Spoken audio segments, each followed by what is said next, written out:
Hi, everybody. Recruiting Animal here on November 19th, 2025. Tommy Pistachio Elascio has joined us. You ready? Okay. Mhm. If you saw if a hiring manager saw this on X on Twitter, you think it would turn him off? Okay. The guy posted, "There's nothing more satisfying than unfollowing a former coworker whom you hate." I loved it because it was so honest. Okay. It was honest, but I mean, I just don't get people who would like announce that type of stuff, right? Like, hey, look at me, I'm gonna unfollow this asshole, and then expect not to have pushback from people, whether it's employers or whatever. It's just weird. That's like, I don't know. I like it because it's so honest. Okay, we all hate people, but Yeah, you're we not do, supposed to admit but it. we don't make You're it not out like supposed that. to admit it. That's what makes it a zingy. It gives it the zing. You're not supposed to admit it. Okay, but if a hiring manager saw it, she might say, "Hey, this is an antisocial person, or this is someone who's hard to get along with." I might. Or just someone who's I mean, that's just an asshole, right? To announce, hey, the greatest thing is to unfollow someone I don't like that I work with. Like, really, dude? Come on. I don't know. It's just an asshole statement to me. Okay. I mean, I'm an like asshole. the guy, you know, but we both agree. We both Hmm. agree in the end. Okay. Now, Yeah. what about this one? You commented on this, so I know that you know Uh-oh. about it. The guy, would you hire the guy, your hiring manager? You're doing a Google search on his name, and you see that his dog shot him. Oh, yeah, that one. Jesus. His dog shot him. Let me tell people first. Yeah, he was cleaning his rifle. He put it loaded on the bed, and the dog must have stepped on. I don't know what happened. He went to the hospital. What do you think? You seem to know something. So here's the thing, right? If you follow gun safety, right? There's like 5 rules of gun safety. Never shoot at anything if you don't know what's behind it. Always assume your gun is loaded. Never point a gun at anything you don't want to kill. I mean, there's like 3 or 4, whatever, right? So he was negligent. That was negligence. He did not follow gun safety rules. You never have your gun loaded. There's no such thing as accidents, right? I didn't accidentally shoot you. No, I was a negligent asshole. Right. So yes, that guy's negligent. He's an idiot. I wouldn't want him anywhere. I wouldn't want him around a computer where he might hurt himself, let alone any heavy machinery. Okay, that's quite an answer. Okay, and I don't know anything. Accident. It's not an accident. You're an idiot. You accidentally shoot someone. You don't accidentally shoot yourself if you follow gun safety rules. Okay. Well, what about this one? Okay, introverts are the best salespeople. Sales isn't about being likable. It's about getting the. Really? Okay, hold on. Really? Yeah, introverts are the best salespeople. Introverts. Did you actually say that out loud, Animal? Yeah. Okay. Yeah. Well, I'll say it again. So Alan, he's got his hoodie on too. Okay. So Alan can get into it. Okay. Sales isn't about being likable. It's about getting the clients to talk about themselves until they end up feeling understood. And introverts are the best listeners, so they make the most money in sales. No. If you're an introvert, how are you going to cold call? No, but introversion is different from being shy. It doesn't mean the person's shy. That's where the confusion, I think, always comes. Do they go together? I think it's the media. I think it's journalists or somebody that saw a study and needs to publish something, and everybody else hooked into it. I just can't even. That one doesn't even. It makes my brain break. It's like, guys, blonde guys do better, brunette guys do better, Italians do better. People with wine images behind them are more convincing. People with libraries, they think I'm smarter. Blah blah blah. Can you connect with person? Can they feel heard? Done. No, let Tommy's got such a strong reaction. I want to know why. Okay, and it's probably a true statement, right? That not all introverts are shy, right? But introverts aren't engaging. They're not going to. It's not a shy thing as much like I don't want to be around people. I'm an introvert. I'm gonna, it's just hey, it's cool. It's chill. How are you going to engage on cold calls? How are you going to go out there and pound the pavement, knock on doors if you're an introvert? Like that doesn't even, it's making my brain hurt. Maybe I'm too stupid to understand the difference between an introvert and someone who is shy, but it just doesn't, it makes my brain hurt. Sorry. Tommy, let me challenge you on that for a second. So have you've run into the predictive index, right? The who? Predictive index, the pre-employment testing thing that companies use. Oh yeah, I've seen them. Yeah. Mhm. Okay, so using it for 9 years at my last company, and you had guys who was like, what is it? A personality test? Yeah, kind of, yeah. Predictive index. Predictive index. Okay, go ahead. So you would walk into animals and executives. I'd walk in and go, oh, I don't want to talk to. If that's a candidate, I don't want to talk to him. I just glance at the report, at the graph. I don't want to talk to him. Why? Well, because the chart says this. Really, he's selling a boatload of business at his company. What are you talking about? So I would propose, Tommy, that there are people that introverts, yet there are people that, be it introvert or any other part of their personality, they can get beyond it or set it aside or force themselves to do it. That's a good point. Also, Alan, you're missing the point. This guy's claiming that they're the best. Wait, let me talk. Let me talk. Animal, I want to know who you're quoting, because you're probably quoting some second grader who read it off of ChatGPT, who got it from TikTok. He's a sales trainer, and he says that they're the best. Introverts are the best. Okay, so he's a sales trainer, which tells me he can't sell. I think they are the best for certain industries, because I started thinking about that. Like, okay, if you're selling something that's very consultative, very touchy-feely, that might be good. Or maybe tech sales, like high-end, a lot of technical stuff to it. That introvert can, like you said, he's a good listener. He can understand people. Yeah. That might work, right? But God, Jesus Christ, I'm stupid.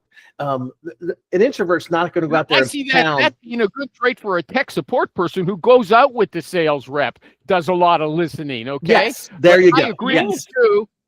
I agree with you. To say that sales guy, no, because I probably wouldn't do well in a highly technical consultative type thing, right? But an introvert not going to do good cold calling and on doors and pounding the pavement either. So, Animal, 2 examples. Number 1, Callaway Golf would never hire a man to be a salesman.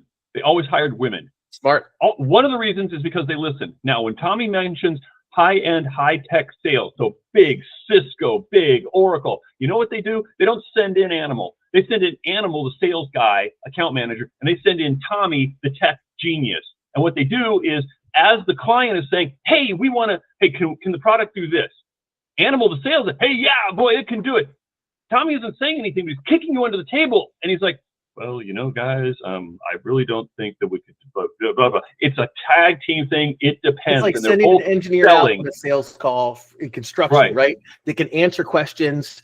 And that's why they're really important. Like even an introverted engineer who's got a little bit of a personality, but they can talk intelligently to a contractor or a maintenance guy to say how this is going to work. A sales guy can sell it, but then if someone starts asking real technical about, let's say he's geotechnical and helical piles, right? Okay, we got the point. You're going on too long. No, he's making a point. We said it already. I think we're beating it to death. We all agree with each other. He doesn't like I know. And he listens to people that posted. I swear to God, they're 3rd graders that are posting off of TikTok. They're looking for stuff just to engage this. I mean, you want us to yell more, we will. Just send us an email about it. It's fine. Okay. I don't think this is true. I'll tell you right in front. The companies use impressive titles to mask below market compensation. Like if you got a candidate. Go ahead, give me an example. Oh my God, that's something that I've heard so often. Like a candidate he'll try to go get a raise, right? And they go, we can't actually give you a raise, right? But we're going to make you director of executive recruitment, right? Well, that'll help you with your resume. I've seen that so many times, right? Yeah. So yeah, it's cheap. It's a cheap solution. It's a cheap solution, yeah. Or they'll give you a tiny raise and director of executive solution. Ooh, Tommy, here's an idea. Oh. No, I'm not going to mention it here. I'll mention it Friday in Super Secret. It's a way to search LinkedIn a little differently now that you just said that. Yeah. So, like you have a guy, right? Like he's been with the company 10 years and he's the regional sales manager and he wants a raise. Right? And he goes in, I've been doing this. He's like, we can only give you a 1% raise because of budget cuts. But I tell you what, we were talking and you've really done a great job. We're elevating you to the director of international and national sales. VP Director of International National Sales. Right? Your responsibilities aren't going to change too much, but it's going to prime you to be into our VP of sales role down the road. People fall for that. This guy says they do. All the time. Absolutely. Absolutely. Why do you think the big four have senior manager level 1, 2, 3, 4, 5, whatever? Okay, do they fall for it because of they're egotistic or they're just naive? They're human I'll say beings. egotistic, naive, and they feel like they got something, right? Okay, well, like most people, like they don't want to push back to their employer. What if they lose their job? And especially in this country, you lose your job, you lose your fucking health care, right? Like, so, okay, and I got 2% and I get a title, right? At least I got something out of it. Right? I think it's a combination of a bunch of things. Okay, this was a recruiter saying that he had a candidate who got a counteroffer. They said, we can't give you any more money, but we'll make you a senior director, and he accepted. Okay, and it was never about money for him. It was zero about money. Well, it wasn't about money, but here's one when he said director, Tommy, is if that company, once you become a quote senior director, you get more percentages, equity. Yeah, that could be it. So we don't have enough information. Something like that. We don't have enough information. You're adding a bunch of stuff that we don't wasn't know. in the We original. don't know. I'm adding stuff that I see all the time. In 2 years now, he's now considered a director. He does get recruited. He'll even get a higher salary. It's true. Maybe that if he's got a high title, he'll be recruited for a better job in the future. Who knows? And you've given me a great idea. If I'm talking to somebody and they're at the same company and they recently got a promotion, I'm going to ask them straight out, did you get more money? Did you get a car? What did you get for that? And if they kind of say nothing, I'm like, good, let's talk. Because they're disrespecting you. Now let's talk. You probably have a spouse, health care, etc. Let's get you into a better, they're not doing a Ray Liotta from Goodfellas. F you, pay me. Okay. This guy says, is the way a candidate deals with setbacks the biggest issue in a hire after a skill set? I found this one really interesting. I'll tell you why. Because the guy gave marriage advice that could be hiring advice. Okay, and I'll read it to you. Don't get married until you've been on vacation with someone, or ideally gone camping with them, and see how they react when there's a problem. Most people can be pleasant when everything is going right, but life isn't that smooth. And when there's a problem, you want a person who will keep it in context or recognize that it's not a big deal and help you resolve it. And he gave some really good stories about, they missed a turnoff when they were camping and hiking, and one girlfriend went nuts complaining about it, and the other one took it in stride, right? The one who takes it in stride is the one you want to hire or marry. How do you do that? I mean, I agree with that. Like, I lived with my wife before we were married, right? Went on vacation, did lots of things. So I agree with that. But like, how do you do that in employment? Okay, well, that's the thing. When you're interviewing somebody, they have those behavioral questions. Oh, well, tell me about a time you disagreed with a team member. Greatest indicator of a person's future behavior is past behavior. Yeah, I mean, that's fine. But you can chat GPT those now. Chat GPT what? The answers. The STAR questions. Well, it's the answers. What we can do is you can take your resume. For all the users who are watching, take your resume, take the job description, drop it into Chat or Gemini or whatever, and say, I'm going to go on an interview. They're probably going to use STAR questions or behavioral-based interview questions. Can you give me 10 sample questions with sample answers that I can use? Here's my resume. Here's my... No, you've got to come up with an example from your own experience. How can ChatGPT tell you unless you let me finish? And then they give you examples, and then you can apply them, right? So if it says, okay, it's a wine connoisseur guy, right? And he says, tell me about a time that you dropped the bottle of Chateau Clem 1929. How did you feel about it, right? And then you can go, well, this time I dropped the bottle of 45 Lafite. And you use that example, right? So you look at the questions, you look at the answers, and then you take those answers and you apply them to stuff that happened in your life. So if you get asked the questions in the interview, you'll have answers for them. Okay, for me, I'm someone who actually believes, contrary to what Tom often says, I believe we should send the questions to our candidates ahead of time so they have time to think them through, so they don't have to think about things on the spot. Okay, that's what I believe. So I see no problem with ChatGPT candidates, right? And here's the thing. I'm telling people you can do this. I would never do this because you're creating something that doesn't exist. right? So I helped my daughter do it because I'm not getting a fee for her. So I want her to get hired. But I would never do that for a candidate. Now, if they want to do it themselves, that's fine. But I would never do that because I feel like an interview has to be real. They're hiring you for the person that you are, not the person that you create yourself into, because you have the questions they're going to answer, you know, the names of everybody, where they went to school, yada, yada. And then the recruiter told you what they're looking for. Always say you're willing to relocate, even if you won't. Always say that you're a team player, even if you're not, right? That Who tells you that to tell you I that you're just wanna going to get hired. relocate even if you won't? Nobody does that. That's Oh crazy. my God, I was trained that way. I was trained that way in management recruiters, 100%. It was all about getting the placement. That's all they friggin' cared about. Yeah. But then again, Tommy, if it's a candidate and it's an early interview with like an HR wonk or something, you know, junior assistant who really doesn't know what the heck they're doing. I mean, I could make the argument for that, but then again, I don't deal with that. I don't have HR wonk. No. I know that. At our level, we don't. But you know, it has become more common to have those 20-minute, 30-minute screen calls for almost every candidate sometimes, and it's like, go ahead. I want to say something that made you think of this, Animal. I was trained that way. I had fall-offs all the time. Since I started my company and do things the way that I do them, which I don't prep the candidates, I have that very simple, very, very simple candidate prep. It's basically like God, whoever you believe in, gave you 2 ears and 1 mouth, trim your nose hairs and get a haircut. That's my prep. Right? I've had 1 fall-off in 3 years so far. I had 1 good day. That's it. My candidates stay because my clients are hiring them because of the person that they are. I'm very good at interviewing. I'm very good at screening. I know what my clients like to hire. What was the fall off? Tell us what happened. Okay, so as a sales guy, it wasn't a good fit, right? But my client wants caviar on a shoestring budget, right? So I found an out of work guy. They made him an offer. We went back and forth as a sales guy, and he accepted. He lasted 1 week because he got another offer that was $30,000 more and took that offer. So it was really a money issue. My client. Okay, what was your responsibility in that? Did you screw up somehow by not telling I didn't the think. client? No. We knew going in. We didn't think that. We thought, this is what we thought. I know the employer well. I've known him for 20 years. That once he got into the position and started selling, that he wouldn't want to leave because it's got a ton of potential. But he didn't want to give it time. He was older. He was 54, 55. He didn't want to give it time. He wanted that money.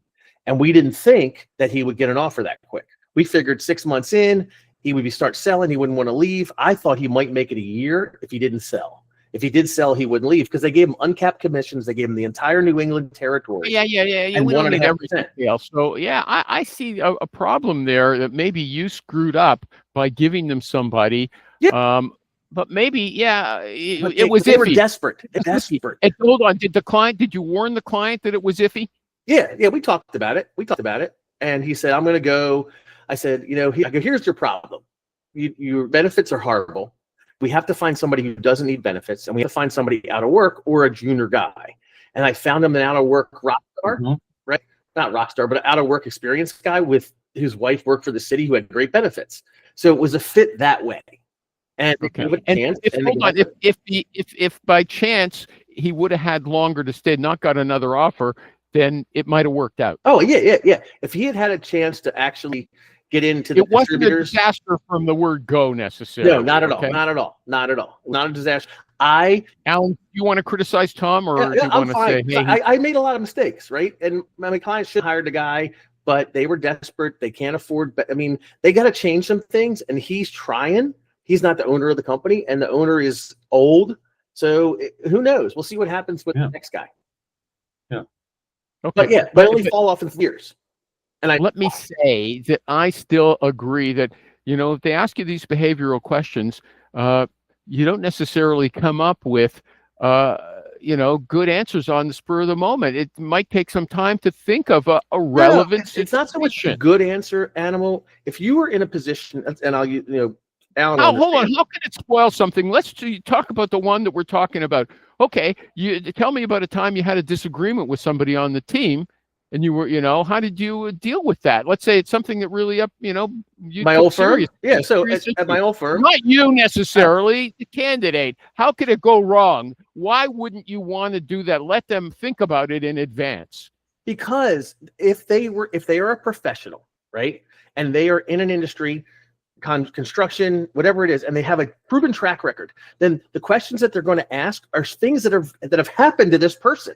They're not going to have to think hard about a project that didn't come in on time or under budget. I always refer to this guy who was the CEO of what's it, Greenhouse, the ATS? Greenhouse, yeah. He was a very good guest on the show quite a few years ago, and I don't think his communications manager let him come back, even though it was a great show. And he told me, met him. That's okay, good ATS. His brother is Jonathan Chait. What's his name? Daniel Chait. Okay, and he said the way of that question, he would agree with you. He said, look, if this is something the person has dealt with regularly, then they don't need time to think of it. Boom, they'll give you an answer, and that's how you know they've got a lot of experience with it. But fighting with the people on your team is not necessarily something that's going to happen every day, okay? Right? So that's not a behavioral-based interview question, right? When a company develops behavioral-based interview questions, it's stuff that happens all the time, or is what's the day-to-day. No, it isn't. Yes, it. I gave you the example of why no camping company would like that. fucking ask that. That's not a behavior. Like, no company is going to ask you. Like, why would you even throw that in there? No, but I would. Let's go to the I would marriage. disagree with you on that, Tommy. There's a lot of companies that I've run into that ask. They'll ask behavioral questions, but they're completely not related to the business. They're just weird. They pull them off. They pull them out of a magazine. Why do they ask?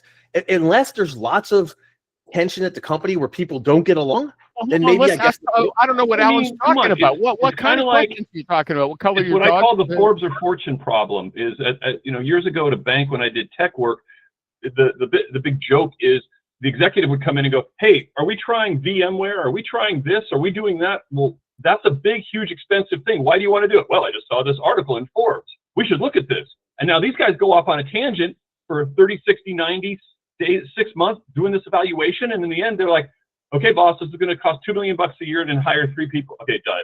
But I mean, he did it all the time and others do it. So it's not completely uncommon. I would suggest, go ahead. What kind of question would you ask Alan to dig that up, that you've got an irresponsible, goofy manager who doesn't think before he acts? What question would you ask to determine that? Because it's so hard to know, to dig this stuff out. Tell me about a time you work with a boss who was always he called it thinking outside the box, but what he was doing is every shiny object he liked. How did you deal with that? Yeah. That's a valid question for a TA. I mean, that's what you're trying to get to. I mean, and the thing is, the behavioral-based interview questions, again, I'm going to say something, a broken record. It's the greatest indicator of a person's future behaviors of past behavior. So when you're developing the questions, it's about stuff that happens day to day on the job. Let's use Ernie, for example, manufacturing, food manufacturing. Tell me about a time how a machine broke down and your maintenance guy was not there. What did you do? Tell me about a time you had a client calling screaming because their delivery didn't show up. What did you do? Right? It's things that happen day to day in the operations that a manufacturing manager is constantly dealing with. That's how you develop the behavioral-based interview questions. Tell me about a time, Anil. Tell me about a time when you were a project manager on a $100 million hotel that the subcontractors were all.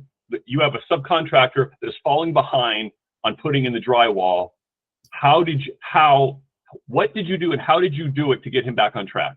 Yeah, because you got guys coming next, like the flooring guy's going to come in, the lighting guy, like you got to keep that stuff on track. So that's something that happens. Right. So, okay, let's do a TA one. Walk me through what was your hardest, first question is, what was your hardest successful placement? What was a really hard place search you worked on that fell through, didn't work out and never worked out? Okay, let's walk me through soup to nuts. Walk me through intake, that's what these all the way through offer letter. Let me talk for a second. The question what we're looking here is not a method; it's a personality question. You want to get married. Behavioral-based interview questions are not to determine personality. Okay, the thing I started off with was that, you want to marry someone who doesn't go hysterical when you're camping and you go on to make a wrong turn. So you're 2 hours, he or she is not gonna, he's not gonna, do you have a lot of stuff at your company that breaks down all the time that can cause those issues? Then yes, then you develop questions for that. How can you determine if somebody is going to be a hysterical jerk when they have a problem, or has what do they call it? Emotional. You develop the question. The situation that happens all the time. Tell me one. Anybody? There's three of you here. Tell me about a time at your old firm, or tell me about a time when you were a director of talent acquisition that you had recruiters that were constantly infighting and stealing each other's candidates. How did you deal with that? That's different. Here's the question I would, let's say something happened that was really upsetting, okay? And I could maybe pick up some specific thing specific to that business. It was really upsetting. How did you deal with that? Okay. That's the thing. It's upsetting. Yeah, you can do that. Lots of people would be upset about. Like, I pulled my hair out. I screamed. I threw stuff around the office. And well, here's the thing. They were not going to say that. I'm just that kind of guy. They're not going to say that, but they're not going to have a good answer for it, and you're going to see them squirm, right? If they're the type of person who blows over those issues, they're going to squirm in that interview, and they're probably either going to take their name out, or you're going to realize this guy.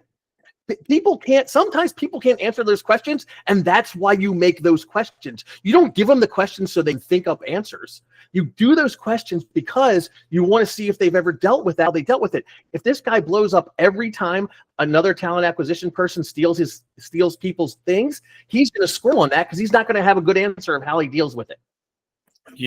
That's what makes these questions so good. Because if you don't have a good answer, it's because you. Bernie wants to talk. Give him a break. The other thing too is what you're trying to figure out is how does a guy act in a war? I mean, you can prep all you want for, and you can ask all questions like, what's it like when you go into actual battle? And you get that kind of information from references, but references don't give you that. You can't go to a company and ask them, because many companies say we don't do reference check, we don't do reference calls on the actual. Okay, but what you can do, if somebody puts in a resume, I'm very flexible, or I do this. What I used to do when I was a VP of HR, I go, have them sit out there and tell them that I'll be with them in half an hour, and then I'll tell the receptionist, tell me how he reacts. He's pissed off and whatever, and he goes, oh shit, what the hell, I thought, blah blah blah, I thought they were professional.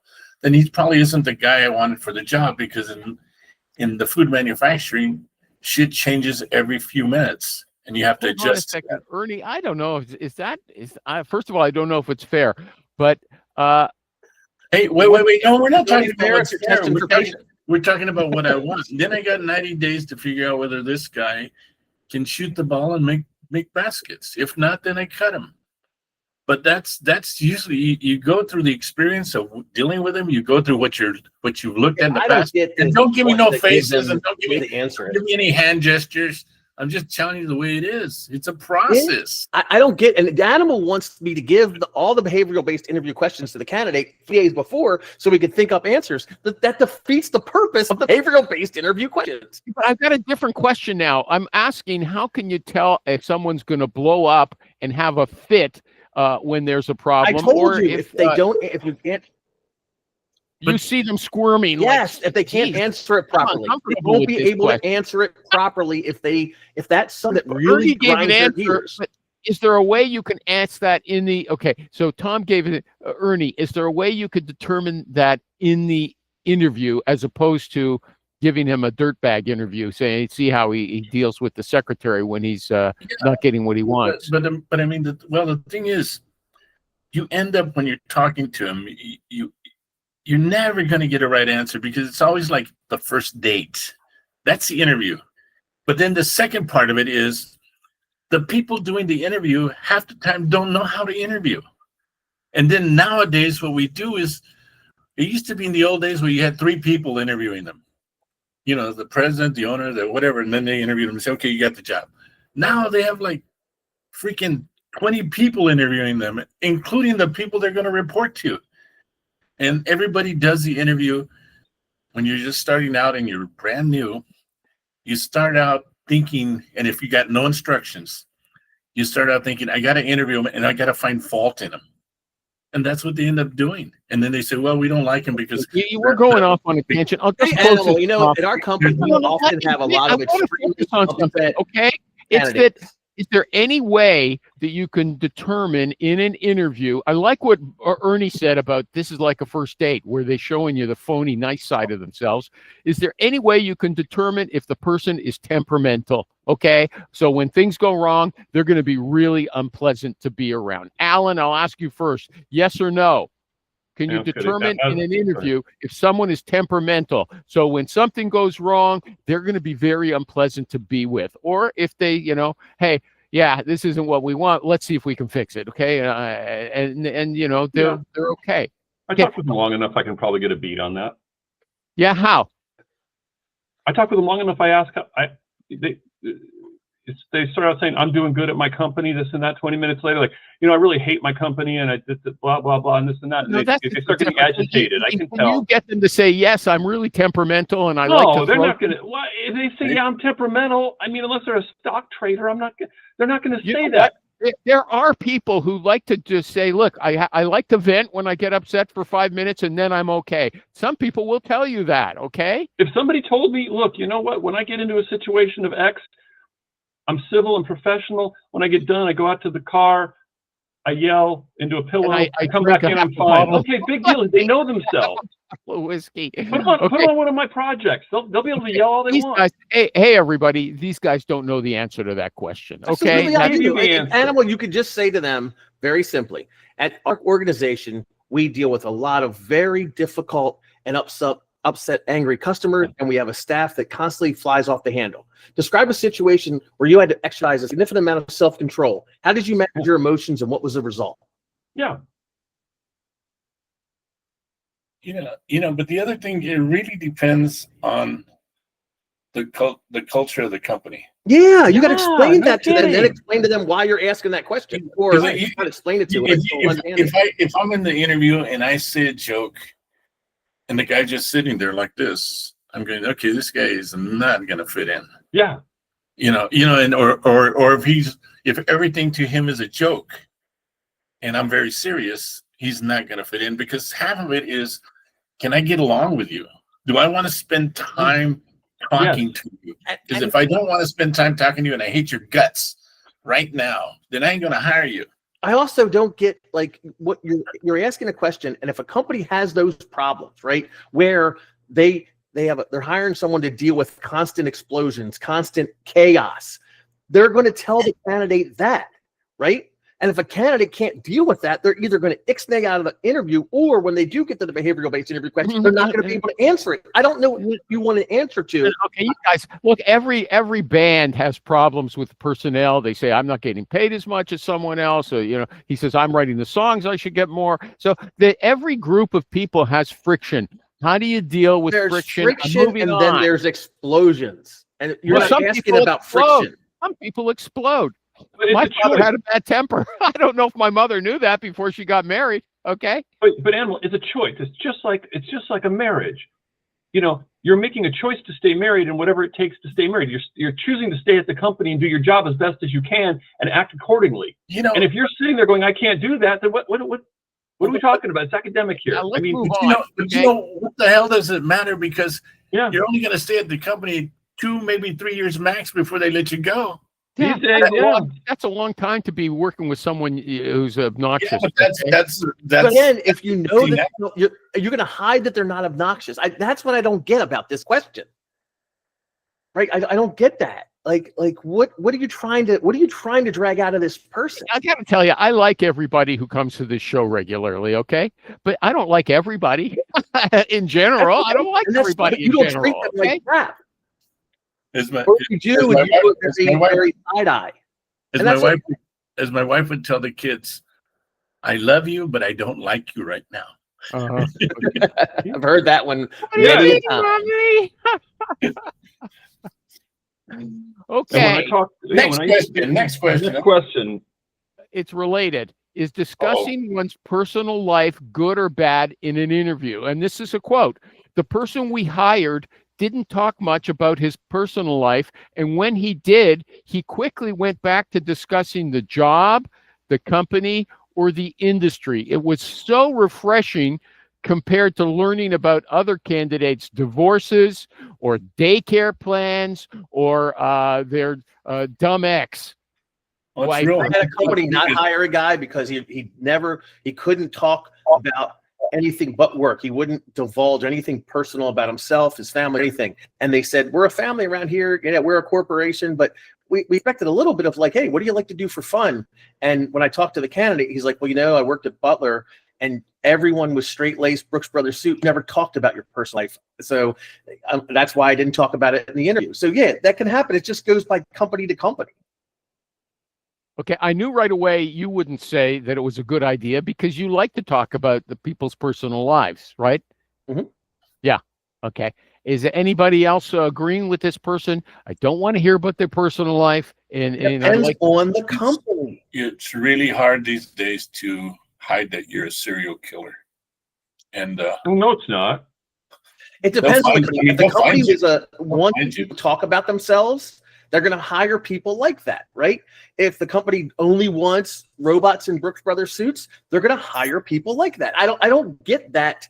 Like, Yeah. you know, what you know you what's ask. you know what's funny about interviews? After the interview, everybody sits around and they go, "Well, what do you think of this guy?" And the first thing out of their mouth is, "I really liked him. Yeah. I think he was great. His personality was pretty good. I think he'll fit in."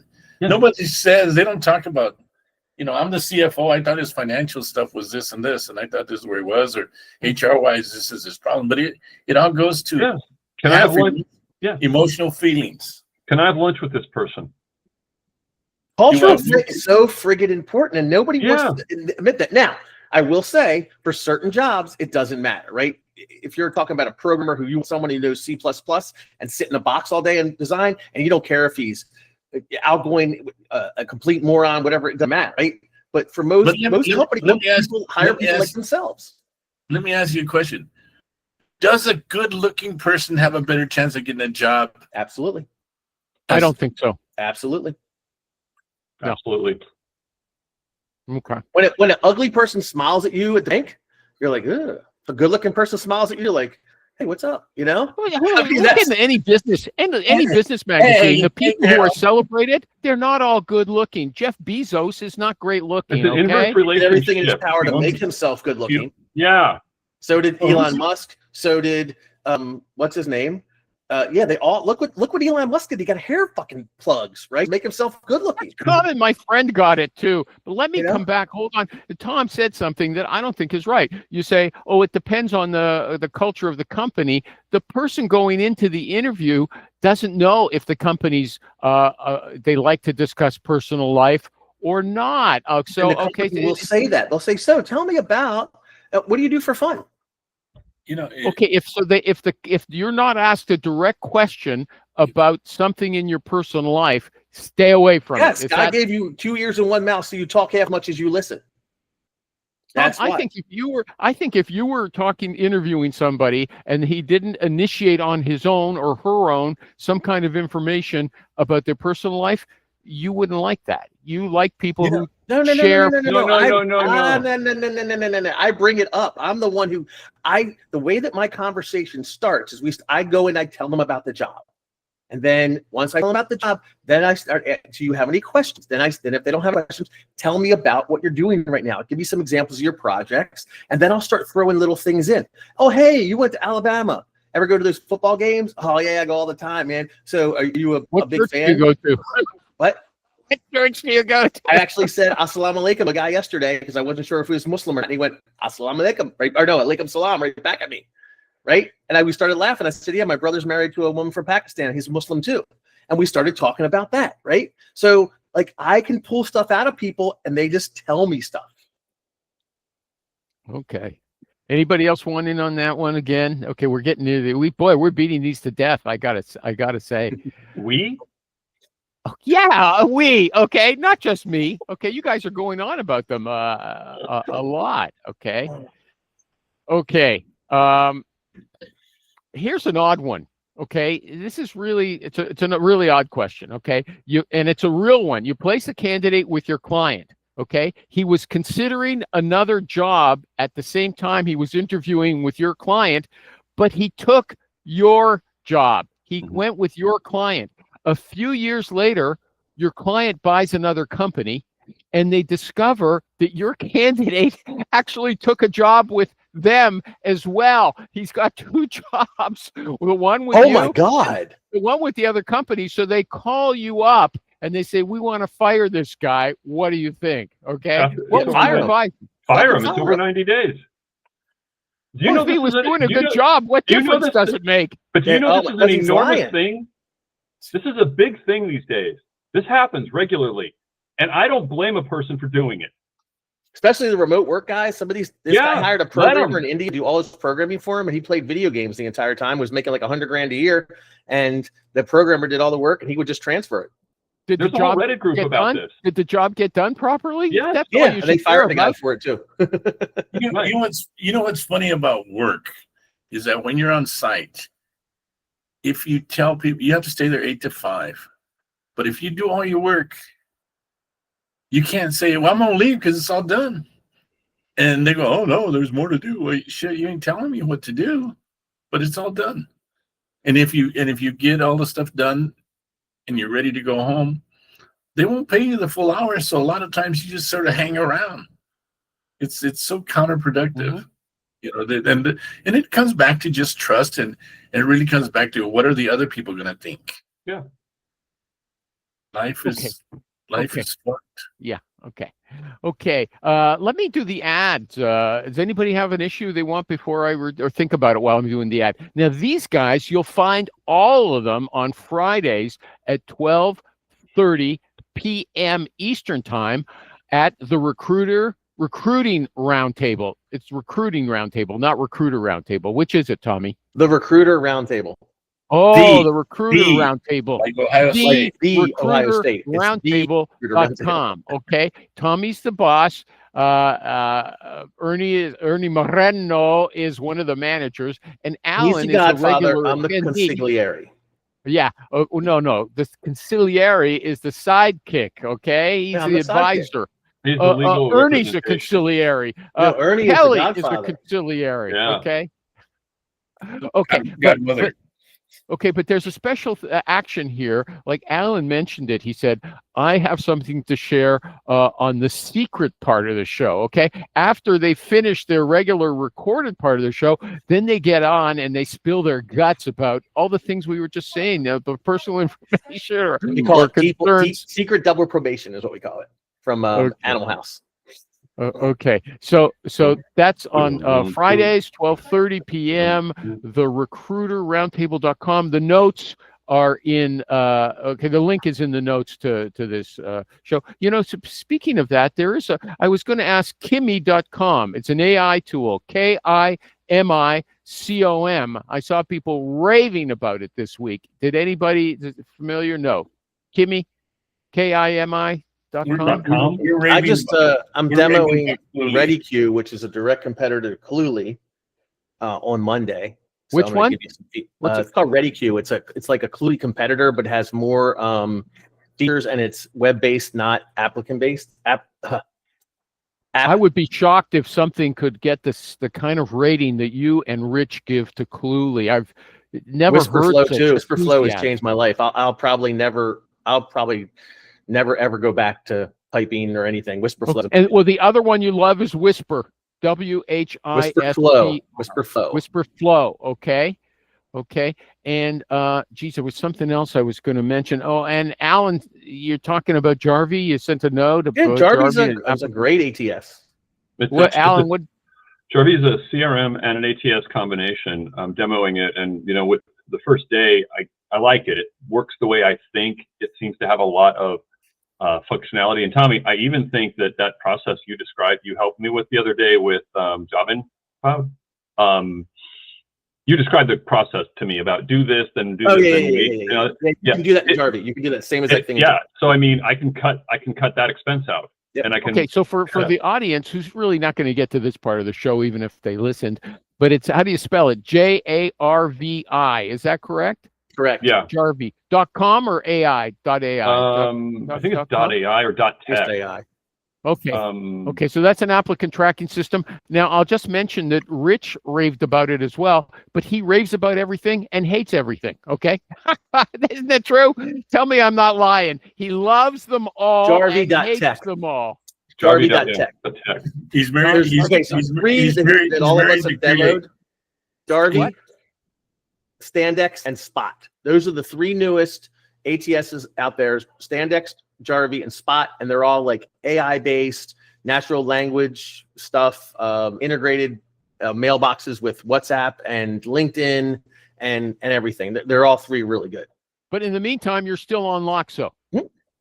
Okay. And all three, like Jarvie, Spot, and Stardex, they're small companies. They're startups. They've been around for 6 months, a year. Like that, it's hard to make a jump to something like that, not knowing where they're going to be in 2 years.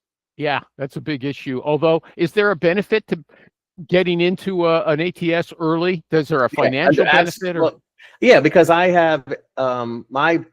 I probably shouldn't be saying this, but I probably pay less than any person in the world for the top Loxo account, right? Because I've been with them since they started. So if you got with Jarvie or Spot or Starks, and then 10 years from now they're as big as Loxo, you're going to be on whatever price you were on, especially if you're like me and you're constantly helping them. Really, you get a grandfathered price, so to grandmothered price? You do, eh? Okay. You gotta just ask them. Yeah. You gotta you negotiate. If you don't ask, you don't get shit. So, I mean, I'm Just using 4 things right now. I got 4 things put together, but this takes care of 3 of them. And like me and Rich are in a situation too, trying to leave. We have 50,000 profiles and notes and all stuff trying to get that transferred. It's huge. Huge. Okay. Right. Before I forget, Ernie, what you just mentioned, what was that you just talked about? My mind is I forgot. Are you talking about? No, I was just gonna say with what they're talking about is true, but when you go on to no, negotiating, ask for things. That was one of the questions I have today. We're out of time, but I'm going to, if we're here next week, I want to raise that issue about asking for things, and how much can you ask for when it seems reasonable, or when you're going to alienate the hiring manager or CEO. Oh, you're talking about okay. We only work contingency. I want a 30-day exclusive, right? Or no, not necessarily. I'm talking old about school tactic of if you're not, I need to get them back. You're talking about, or are you talking about negotiating with vendors for software? Well, Ernie was talking about that, but I was thinking more of a candidate negotiating with the client, and how much is going to be reasonable, how much is going to insult them. But let's leave that for next week. Does anybody else have any issues that we should close off with, or that I should be aware of for the future? So it's not well. We went live yesterday, and then I had some issues technically wise, so it's not perfect. But LINKED IFY, Linktify.me is a company I'm part of that we just launched, and it is a way to go and optimize and audit your LinkedIn profile. We audit it. We tell you what's wrong with it, what's good with it, and then we give you suggestions for fixing it. We give you a rewrite of your summary, a rewrite of your job description at your most recent position, and some other tips to make your LinkedIn profile. Okay, tell you what, why don't you send me, if you want, send me not on chat, send me an email or on Facebook, post about it, and I'll put it in the show notes as well. Okay. Linktify, right? Linktify, LINKED. Defy IFY. Link. Defy Linked. Thank you, everybody. When's Thanksgiving? Next Thursday? Yes. Oh, wow. Okay. We have the Loxo Job in Cloud thing tomorrow too, as well. Yeah. Oh, make your announcement then. He's got a show. This is an interesting one. He talks about Loxo, but you can come and talk about any kind of applicant tracking system. They understand the ins and outs, so they'll compare it to Loxo. And these guys are Thursday, always 4:30. testing new systems. So if you want to talk about applicant tracking systems, the recruiterroundtable.com. So long, Peace. all. I'll see you again. See you later. Hey.